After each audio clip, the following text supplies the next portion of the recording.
the disease-causing gene has been identified more or less 10 years ago. So we are really at the early stages of research in the field as well. So a lot is still done, to better understand the pathophysiology of the disease. So we are working a lot on understanding how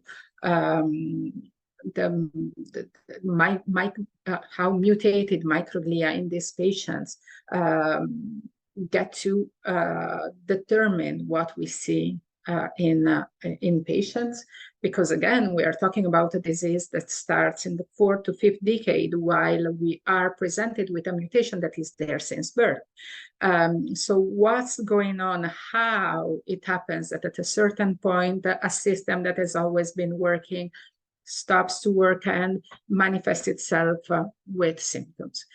So these are the areas that we are investigating. There is a lot in terms of clinical research that is being done.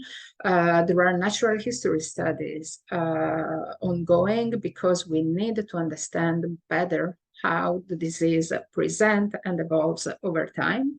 We are trying to identify good biomarkers of the disease because we want to see what's the best criteria and variable that we can observe over time and that can then be used for clinical trials.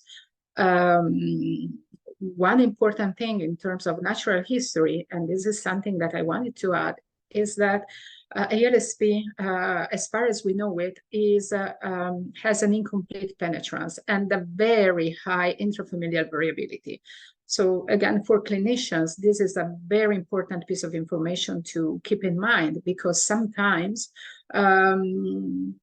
affected members, even in the same family, so carrying the same genetic error, will present very differently.